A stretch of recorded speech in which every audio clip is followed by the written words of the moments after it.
Hello, AP World historians. I hope you're all doing really well. I got my cozy outfit here on. I'm your world history teacher, Ben Osborne, and we're here today to talk about one of my favorite topics, the Columbian Exchange. One of the things I love about history is these sort of like what if kind of things, right? What if scenarios, or just kind of the unusual things about history, things that we take for granted sometimes. And I think we take for granted in a large way some of the this connection that goes on during the Columbian Exchange. So, for example, we just don't really think sometimes that there was a world where Europeans lived without things like tomatoes, potatoes, where people in the Americas didn't have horses or cows. I mean, it's sort of astonishing to think that those things which are so important in our lives today just didn't exist at one point. So it's one of the things I really like about the Columbian Exchange and I think is particularly interesting. It is also, however, of course, it does have a lot of downsides like disease and stuff. So let's go ahead and dig into it and let's check it out. All right, so first off, our first question here for us is what is the Columbian Exchange? Well, at its most basic, the Columbian Exchange is the movement of, I call them biologicals, from Afro-Eurasia to the Americas. So biologicals meaning things that are biological in origin. So in this case, plants, animals, diseases are all things that are going to move from one place to the other. And we'll talk more about those in some more detail in just a second. Sometimes you will also hear this term used as a context of culture as well. So you will sometimes hear it talked about like European culture blending with American culture or African culture and so forth. So you will hear that sometimes on occasion as well. I think it more applies to the initial statement there of sort of biological things as opposed to the culture, but both of those have some element or aspect to it. So, in addition to the foods and animals and diseases and things, the Europeans, Americans, and African cultures were sort of blended together by this interaction. So, Native American practices on how to grow foods and stuff, African practices on growing foods or languages or other things like that are things that we're going to see exchanged here. One of the things that I think is really important is to understand this concept of exchange as well. It's not just one-sided. It's not just the Europeans coming over and making everybody eat cows and forcing their culture upon people. Those things definitely happen, but at the same time, there's also other examples like other cultures mixing and blending and stuff too. So just a couple of examples here of some things that are going to come across from the Americas, that like things like corn, potatoes are things that were grown in the Americas that are going to make their way back. Potatoes, I just can't emphasize to you how important potatoes are. They grow like anywhere, basically. So in a lot of places that had not been able to grow traditional things like wheat or something, they're just brand new. Like they're amazing food crops for that. So the classic example of this is Ireland. Ireland is not a great place to grow a lot of sort of traditional European crops. Some of them have difficulties because of the low amount of light, even though there's a lot of rain. But potatoes love that stuff. And so that is one of the reasons it ends up becoming pretty important there, and we have a big population boom. Also, don't forget that plants here are not just plants we eat. There's also things like cash crops, which we'll talk about in a second. But tobacco, for example, not something we eat, but something that becomes important as a cash crop. We also got turkeys, a couple other animals, rubber, quinine, and also this disease called syphilis that we'll talk about in a few minutes. Quinine, by the way, is it's a treatment basically for malaria. Major things from Afro-Eurasia, I mean, there's a lot of stuff. Sugar, wheat, rice, oranges, lettuce, grapes, coffee, horses, cow, sheep, mosquitoes. Can you imagine a world where mosquitoes don't exist? Oof. Rats, smallpox, measles, all these kind of things are examples of things that came over from Afro-Eurasia as well. And these are going to have a huge impact on people. Like we're going to talk in a second about how bad the diseases were on the native populations. But some historians have estimated that post like the introduction of European crops, that the population boom is going to be massive because there's all this additional food that's coming in. So while incredibly terribly all these people die from European diseases, the populations of those areas will potentially benefit from the new types of food and things that are there. So those who are left are able to benefit from those things. So just kind of an interesting little collection there of a whole bunch of different things that are going to come over. All right, here's a good picture of this kind of thing here, if you can check that out. We got one direction to the other. So we are, well, I can't even point because my arm will disappear, but you can see it on there. So Americas to Europe, Africa, and Asia. You can see all those things. That does not look like a potato, by the way. That's a pretty terrible picture. But tomatoes, maize, pumpkins, etc. By the way, maize is the technical name for it. In European languages, like in English, corn just refers to any sort of grain. So like they would have called wheat corn as well. So like when they have this new grain, they call it corn, and that's what we know it as today. But the technical term for it is maize. Also, Europe, Africa, Asia, and America. So lots of livestock there, all kinds of stuff, but unfortunately also a ton of diseases as well. So a little bit of an exchange back and forth. All right, what are some of the consequences of these diseases then? So as we talked about, diseases are going to come across. While many died due to war and famine in the Americas, which is true, the Europeans coming over were not particularly nice to the early groups that were there. Disease is probably the number one most devastating problem here. Europeans had lived with animals for thousands of years and had developed some immunity to their diseases. So one of the big ways that diseases are going to cross over is going to be what are called zoonotic types of diseases. I think that's the correct word for that. Basically, it means that animal-created diseases. So cowpox comes smallpox in human beings. We see this kind of right now as I'm making this video with coronavirus. Apparently was incubated in either pangolins or bats or something. I don't know that we're 100% sure of the situation there. But regardless, these kind of diseases are going to jump to human beings, and that will cause a problem. So for the Americas, they don't have these animals. Americans didn't have animals that were easily domesticatable, so there's only a few, which means that the animals that are domesticated are going to be domesticated in Afro-Eurasia, and those animals will end up being the ones who live with human beings there, and they end up giving them these diseases. And so those people who live are going to have some immunity to those diseases, or at least able to live easier with them. And so, while lots of people died of smallpox in Europe, many of them ended up having some sort of protection, basically, from it. So that is one of the issues that they will face, is that these people in the New World don't have any of this kind of stuff.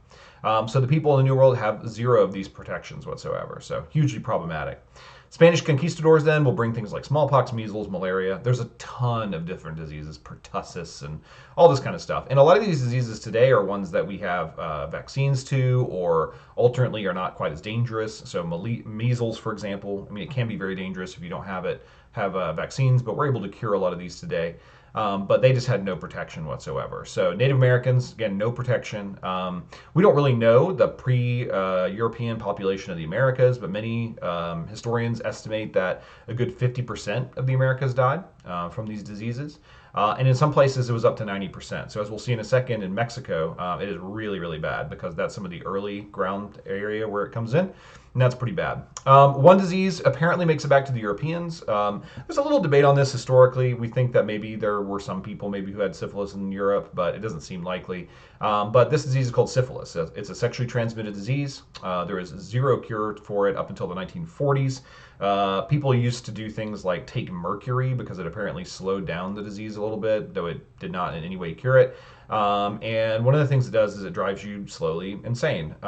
It's remarkable today because with the creation of antibiotics in the 1930s, 40s, it is easily curable today. So people with syphilis today can take a couple of different rounds of antibiotics, and what am I, like European antibiotics, and that will help cure them of this disease. But up until then, it was essentially a death sentence, but it was a slow death sentence. It took a long time for people to die of this disease. So pretty bad situation. We can see here some examples. So these are some of the diseases that are exchanged: smallpox, measles, typhus, cholera, diphtheria, scarlet fever, and then syphilis. I think we definitely gave them the worst of this whole situation. This is one of the Aztec codexes. You can see here people of dying. I believe that's going to be smallpox, though it could be measles, I guess. But people at the time, writing out these things and talking about what was going on with it. And then check out this chart, this graph. Absolutely incredible and devastating. So the estimated population, about 25 million people, lived in Mexico in about 1518, and by 1593, it is less than 2.5. I mean, I'm thinking that's probably like 1.5 million or something like that. Absolute devastation. I mean, that's within a little more than 70 years that many people die. It's catastrophic. It's absolutely catastrophic. And we're not 100% sure exactly which diseases it is. We have an idea of a few of them, but still, they are European-oriented diseases. All right, so looking here at all kinds of animals and foods. Yum, yum, yum. We got new meat animals are going to be changing the habits of most Americans. So prior to the Columbian Exchange, a lot of Mesoamerican diets or American diets consisted mostly of plants. So they're eating a lot of corn, they're eating a lot of potatoes, things like that. Very little meat, mostly meat that you're going to hunt. Again, the Aztecs had turkeys. We were pretty sure they raised for food. I'm sure some of the Inca and South Americans were eating, things like llama or guinea pig, which is what they originally bred for, which is wild. But things like that. But there's just not as much basically. But now with these new animals like pigs, cows, and chickens that grow very quickly and provide a lot of meat, that will change that a lot and add a lot more protein to that American diet. Also, wheat is a major change to the diet as well. So they're going to grow more wheat, which in some places is easier to grow than others. So in addition to corn, then we can add new types of grain staples to the New World. Horses are going to make a huge change to the culture of the Americas too. So, for example, we think of Plains Indians in the Americas, the Sioux Indians or others like that. We tend to think of them from those 1950s Hollywood movies where, they're riding on the backs of horses with big feathered headdresses and they're shooting guns and stuff. But don't forget, this is a new thing, right? These guns are new European inventions brought over. The horses as well are going to be brand new animals. So it's within only about 100 years then these Native Americans are going to drastically change their way of life. And they will move from being semi-sedentary, where they would sort of be like hunters and gatherers, to the point where they're going to start using horses to do these things. And they will, ride along and hunt buffalo and all that kind of good stuff. So it allows many Native American groups to change their culture and their lifestyle. All right, now one of the more insidious things here are going to be these cash crops and the consequences thereof. So in addition to the foods that are going to come over like potatoes and things like that and or wheat back the other way, which helps feed more people, there's also these cash crops. So remember, Europeans are arriving in the New World and they want precious metals. They're looking for silver, they're looking for gold. And while they do find some of those things, what happens though is they get increasingly frustrated with how difficult it is. But they start to realize, wait a minute, we have a whole land here that is essentially unpopulated because of the diseases that kill so many people. We can grow all this stuff here and then ship it back. We can make a ton of money through the sale of cash crops. A cash crop, again, is something that you sell for money. So typically speaking, it would not include things like wheat or something like that. It would mostly be things like sugar, tobacco, etc. I guess you eat sugar, true, but it's not something that you need to eat. So one of the biggest ones here, and they're going to start off with, is sugarcane.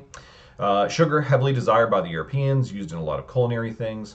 It is also very, very difficult to cultivate. Well, let me rephrase that. It's not difficult necessarily. It is dangerous and hard, right? Like it grows, but it's very difficult to kind of cut it all down and so forth. So very problematic to do so. And so there's a huge labor need, which is going to become important in a minute. You have to have a ton of people. It's really hard work.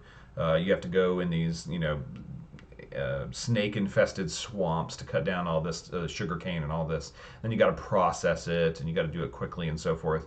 So very, very difficult. But also we have tobacco, highly addictive, grown for export, and eventually we will have coffee, for example, as well. All of these things are going to be crops that are made for food purposes, not for food purposes, for cash purposes, to purchase things. Initially, the Europeans will force natives to work, but the issue is that they were able to escape oftentimes. So like if you are a Native American, many people had died of diseases in the Americas, so there weren't that many Native Americans anyway. So over time, as they expand these programs, they need more people. The other thing about it too is that if you're a Native American and you're working on like a sugarcane plantation and you don't want to be there anymore, you can just leave, right? You can get up and go to the mountains and go find some other Native Americans, and the Europeans will have a difficult time trying to find you. So one of the things that ends up happening then is that Europeans begin to enslave Africans to work on these plantations instead. Africans would be unable to escape. I mean, if they escaped, they would be clearly Africans and they could be re-enslaved. They also had more resistance to diseases than the Native American population, and they could bring them over to work on these sugar plantations. There also is obviously a lot of racism associated with this. We'll get more into that in the next section, so talking a bit about the Middle Passage and things like that. But it's pretty bad. But regardless, that's the purpose that the Europeans are bringing them over, is to do this work, specifically sugar plantations, but also they will eventually be used for other plantations and other types of work as well. So in Portuguese, these areas were called, I don't know how to pronounce this, enguejos. I don't know. But this literally means engines, because there's this whole process. It's like a proto-industrialization. The problem with sugarcane is that it rots very quickly. Like the moment you cut it down, you've got about a day until it's not useful anymore. So you had to have a lot of labor. You cut it down, you bring it to the mash area, you mash it all up, you boil it. Again, I don't make sugar, but this is basically how it works. You boil it, then you dry it out, crystallize it, and then you pack it into bags and you can ship it. The thing again is that takes a lot of effort and it has to be done very quickly, which means that they needed a ton of labor to be able to do this, and that is where the importation of Africans is going to come in. So this is an example of some of the African sugarcane plantations here, Africans working on sugarcane plantations. I think this is from a lot later. It's not from the time period we're talking about in the 16 or 1700s, but regardless, you kind of get an idea there. So huge, tall plants, just filled with jungle area looking kind of things there. So there's lots of like rats and snakes and stuff that are in there.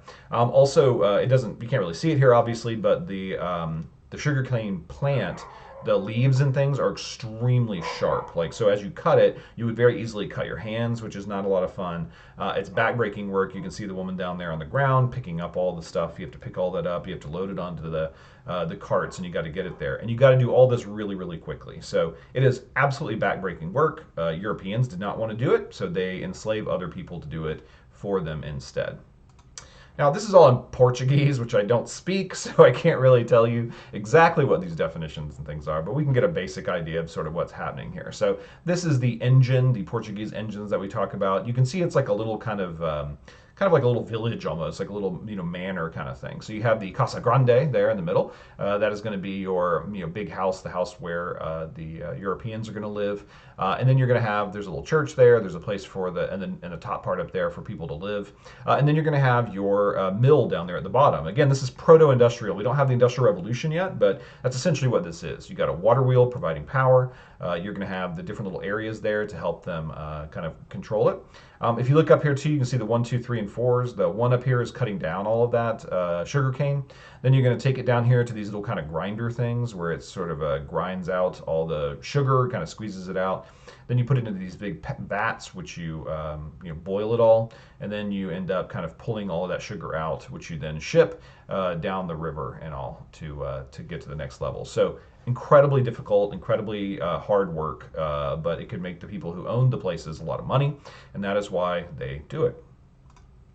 All right, last little bit here is the African cultural presence. So obviously, slavery is a horrifying situation. We will talk more about it in 4.4, 4.5, and really try to emphasize the terror and the horror of it. But real quickly, let's just look, because we're talking about the Columbian Exchange and the exchange of cultures and things, let's just look at it from that perspective, and then we will talk more about its horrors a little bit later. So the enslavement of Africans, again, horrifying. They have this trip called the Middle Passage, but along the way, then Africans are going to bring some parts of their culture with them. This whole process of Africans moving around the world, being forcibly moved around the world, is known as the African diaspora. Diaspora means to spread, basically.